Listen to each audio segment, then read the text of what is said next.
This story starts with fear, staying alive, and terrible truths hidden from everyone. A scary photo spread on Instagram. It said, "Yes, it's real." It showed a young woman in a white shirt, loose black pants, and black Converse shoes. Her hair hung down over her shoulders. That woman was Debanhi Escobar, and her family and friends would never see her alive again. The photo spread fast, making people across the internet both curious and scared. The photo was extra frightening because it was linked to her going missing. Reports said it was taken by a taxi driver who was supposed to pick her up after a night at a house party. The place was Highway 85, called the Highway of Death. Even though the photo was an important clue, what really happened that night was still unknown. Debanhi Escobar was an 18-year-old law student at the University of Nuevo León.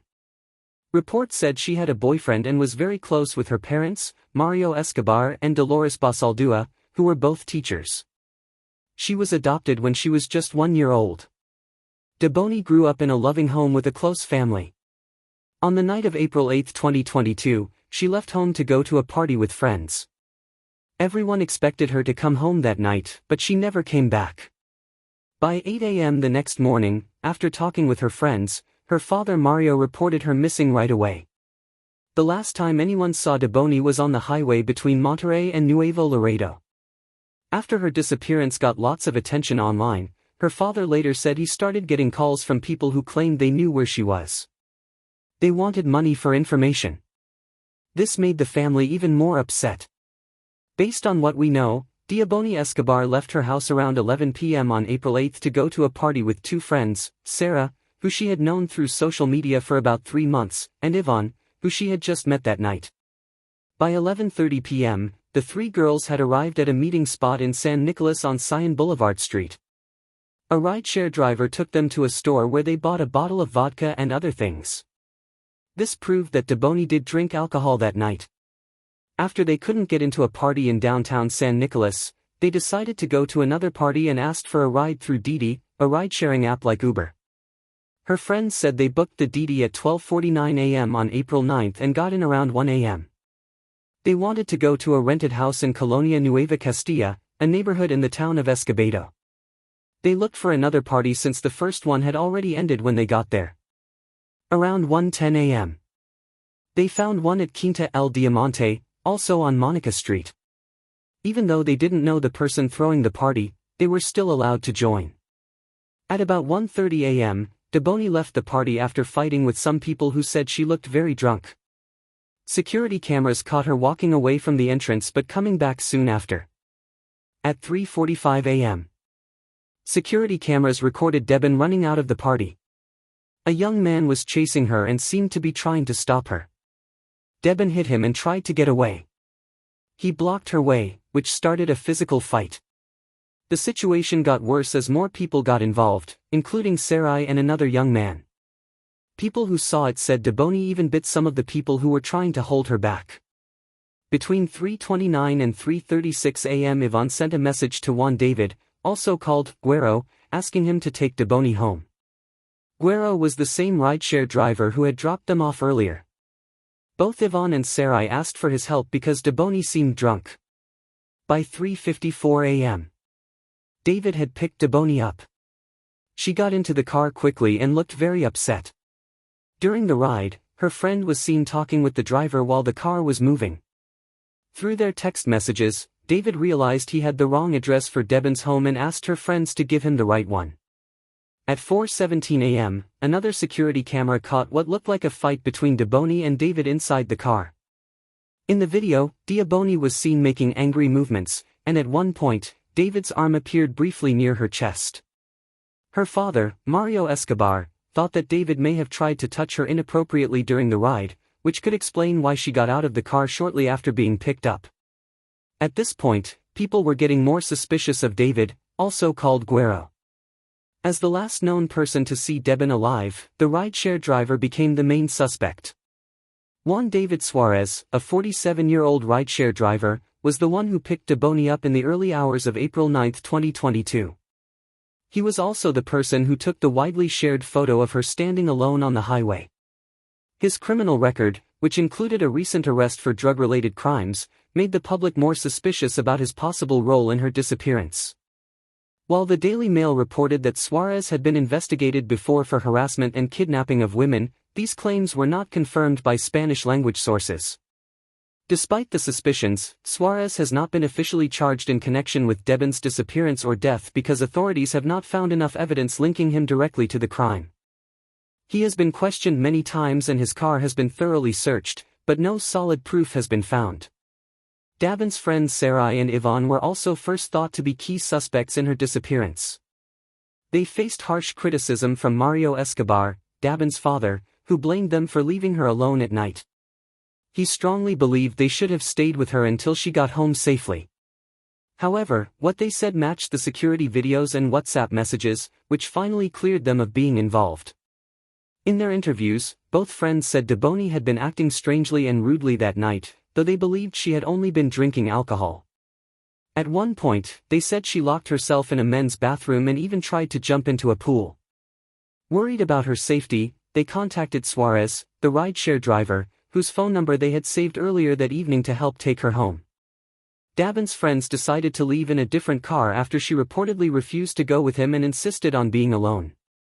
Around 3:59 a.m. They also tried to call her father many times, but he didn't answer. After news of Debanhi's disappearance spread, the two friends faced intense criticism, including death threats and false accusations of being responsible for her death.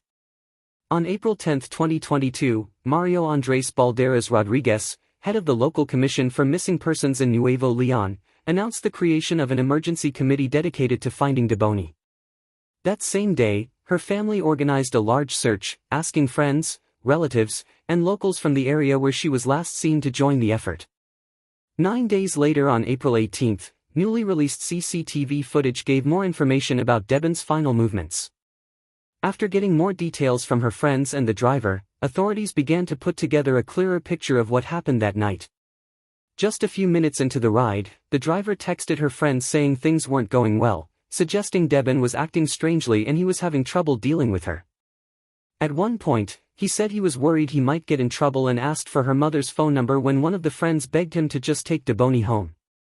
Her friend explained that they couldn't just leave Debanhi alone because they didn't have her mother's phone number.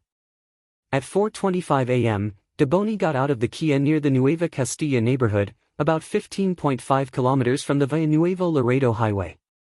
Just 1 minute later, at 4:26 a.m., the driver took a photo of her standing on the side of the road and sent it to her friends. They responded with frustration, saying, "Thanks, but we don't know what to do." They explained that Debanhi had become too hard to handle, having hit and bitten them earlier that night.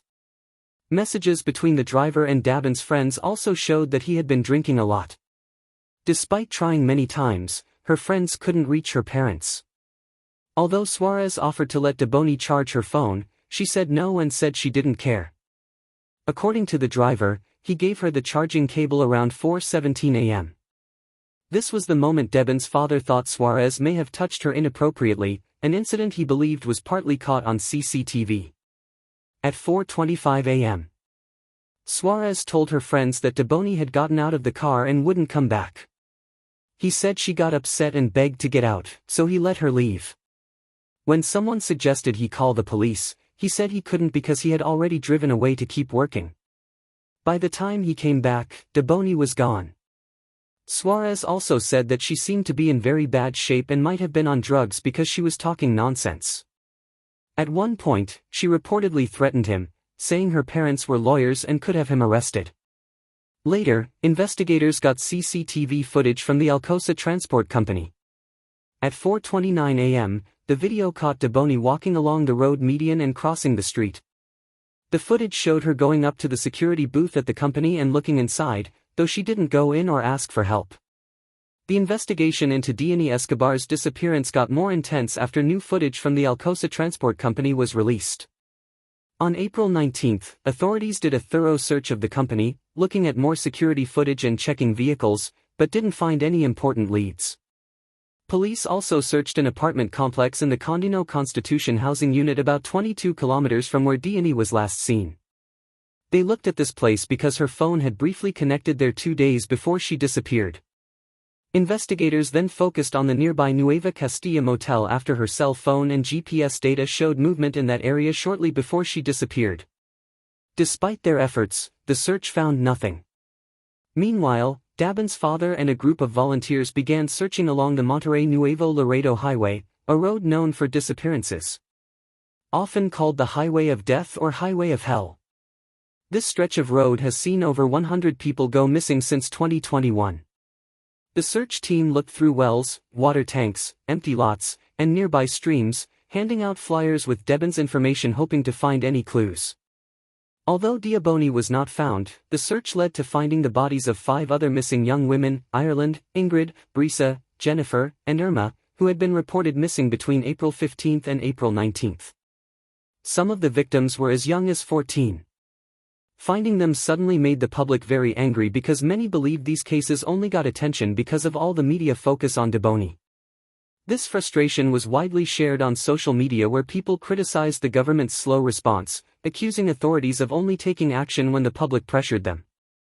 While looking for Debanhi, they found Ireland, Ingrid, Jennifer, Brisa, and Irma, wrote Barrio Sanchez, the brother of Wendy Sanchez, who disappeared in January 2021.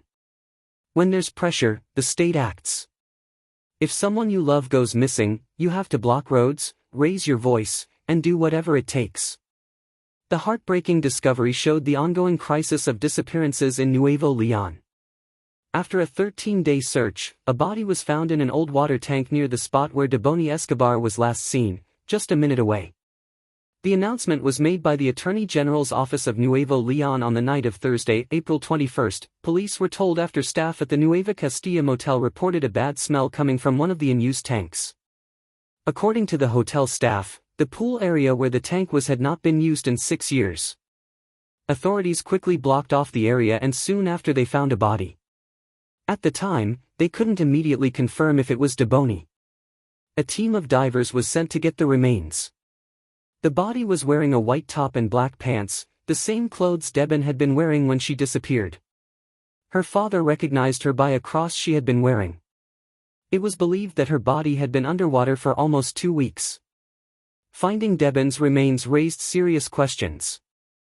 The property where she was found had already been searched at least 4 times using dogs and drones. Yet, nothing had been found. This made many people ask how search teams could have missed her body when it was so close to where she was last seen. Adding to the suspicion was the fact that the body showed less decay than expected given the hot weather in Nuevo Leon at the time where temperatures were between 35 degrees Celsius and 40 degrees Celsius. This difference made people think that Debanhi might not have died the night she disappeared, but rather days later, and that her body may have been put in the tank afterward. The motel had been one of the first places searched. Yet, despite supposedly thorough searches, nothing had been found during the first searches. Police also asked for the motel's security camera footage, but staff said the cameras didn't record and were only used for live watching. This raised more doubts. How could Debanhi's body stay hidden for so long? Why hadn't the workers noticed anything strange for almost 2 weeks? People wondered if anyone had seen Debanhi or anyone else on the property that night, especially with a security guard supposedly there all the time. After the body was found, it was taken to the morgue where the first of 3 autopsies was done on April 22. The first report from Nuevo Leon authorities said that Debanhi died from hitting her head hard, leading to a fatal brain injury. They suggested she may have accidentally fallen into the 12-foot deep tank near the motel pool, possibly after climbing a 2-meter, about 7-foot, barbed wire-topped wall. However, that theory quickly started to fall apart as the first autopsy found a big problem. There was no water in Debanhi's lungs, something usually expected in a drowning case. This suggested that she may have already been dead before going into the water tank. While the official cause of death was listed as brain injury after going underwater, the lack of water in her lungs made people seriously doubt the drowning theory. Adding to the mystery, Debanhi's personal things, including her phone and purse, were found in separate tanks on the motel property. This raised even more questions about how she died. How did her belongings end up in different places? Because of the conflicting stories and growing doubts, Debanhi's father asked for and paid for a second autopsy himself. He strongly questioned the theory that his daughter had accidentally fallen into the tank. The idea that she climbed a tall barbed wire-topped wall seemed very unlikely. Investigators themselves began to think that the only way she could have gotten into the motel was through the main entrance, which was open 24 hours a day and next to a now-closed restaurant. The restaurant, though empty for years, was close to the tanks where Debanhi's body was eventually found. The investigation had many problems: conflicting autopsy results, inconsistent witness statements, and delays in evidence, all of which made the mystery around her death deeper. Each new piece of information only raised more questions, making the public more frustrated and suspicious. On April 23, 15 days after Debanhi Escobar disappeared and 2 days after her body was found, the Nueva Castilla Motel suddenly gave police 3 CCTV recordings from 2 different areas of the property. This was especially alarming because the motel had said before that their cameras didn't record, only showed live footage. The sudden appearance of recorded video made people immediately suspicious. Why hadn't the footage been shared earlier? What were they hiding? Was the delay because of the motel's actions, or had prosecutors failed to ask for the recordings in time? One of the videos taken at 4:33 a.m. showed Debanhi on camera near the closed restaurant next to the motel, appearing to run, possibly running away from something or someone. The second video recorded at the motel's entrance showed Debanhi passing through at 4:35 a.m. Both this and the earlier footage were found to be 2 minutes off because of the DVR system's time settings. Importantly, Debanhi appeared alone in both recordings. No other people were visible. The last confirmed sighting of her came at 4:56 a.m. when she was seen going toward the tanks near the empty restaurant. Before reaching them, she walked in a circle as if confused or unsure of where she was going. After that moment, no more video or physical evidence was found. The tank area where Debanhi disappeared was surrounded by a 2.6-meter-high wall topped with barbed wire with no clear exits to the street and no way for cars to get in. Another smaller wall standing 2.2 meters tall separated the tanks themselves. From where Debanhi was last seen to the first of the 3 tanks, 2 of which were not covered, the distance was about 11.8 meters. It seemed strange that Debanhi entered the motel grounds alone, especially since no other people were caught on camera with her. This led to worrying questions. Was she running from someone, trying to hide? Why was she walking around the empty restaurant over and over? At around 4:36 a.m., one of the same security cameras caught her looking into the empty restaurant. It's still unclear if she ever went to the motel's front desk after that. The camera followed her movements from far away until 4:56 a.m. when she disappeared near the empty lot. Strangely, authorities never explained how she got to the garden area without going through the main building, or why she would be in such a remote part of the property at all. Adding to the suspicions, no security footage was ever released from key areas of the motel, such as the front desk, even though it was reportedly staffed and working that night. This raises the disturbing possibility that some footage might have been deleted, changed, or purposely kept hidden between the time of Debanhi's death and when her body was found. Residents of the Constitution apartment complex found Debanhi's ID card 2 weeks after her body was found, bringing up new questions about the case. The discovery came as police continued looking at motel footage that showed an unknown man getting into a car shortly after Debanhi was last seen. However, there was no confirmed connection between the ID card and the man in the video. On April 25, 2022, Debanhi's father asked for an independent autopsy, the results of which were released on May 12. This second autopsy confirmed that Debanhi had been murdered and sexually attacked. It found multiple hits to her head, effectively ruling out drowning and confirming she was already dead before her body went into the tank. The report also noted signs of sexual violence, including bruising in the genital area. Because of the conflicting findings, a third autopsy was done by a forensic center in Mexico City after Debanhi's body was dug up, released on July 19, 2022. The third report said that her cause of death was suffocation, meaning she had been smothered. However, this examination found no evidence of sexual assault, directly contradicting what the second autopsy concluded. The conflicting reports and changing stories only made public anger deeper and made criticism stronger about how poorly Debanhi Escobar's case was handled. As of 2024, her murder remains unsolved and Mexico continues to deal with the failures around her death. The nation was left shocked when her body was found inside a tank at the Nueva Castilla Motel, a place that had been searched multiple times. Many questioned how she could have gone unnoticed for 13 days and why authorities first said there were no security cameras only to later release hours of footage. These contradictions made people suspect serious mistakes or worse, deliberate interference in the investigation. In January 2023, two hotel employees, Ana Luisa N. and Alicia Uritin, were formally charged with giving false information and trying to block the investigation, making the case even more complicated. The motel itself became infamous after a human skeleton was found nearby just months after Debanhi's death, earning it the nickname the Motel of Death in local media, despite footage showing Debanhi entering the property alone before disappearing. The exact circumstances of her death remain unclear. The investigation showed that the motel had a troubling past and was far from the safe or normal place it seemed to be. Despite ongoing anger and efforts to find the truth, many important questions about Debanhi Escobar's death remain unanswered. Who was responsible for killing her? Where was she during the 13 days she was missing? Why did the driver leave her on a stretch of road known as the Highway of Death?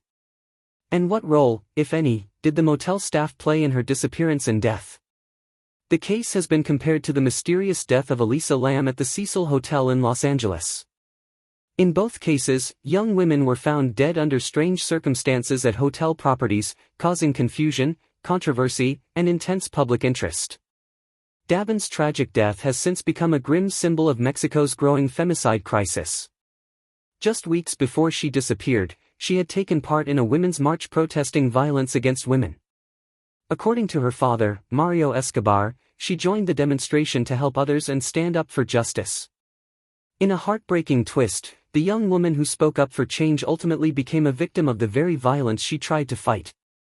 Her brutal death stands as a haunting reminder of the dangers many women in Mexico continue to face. If you found this case interesting, don't forget to like the video and subscribe to the channel. We post crime case videos every night. Until next time, stay sharp, stay alert.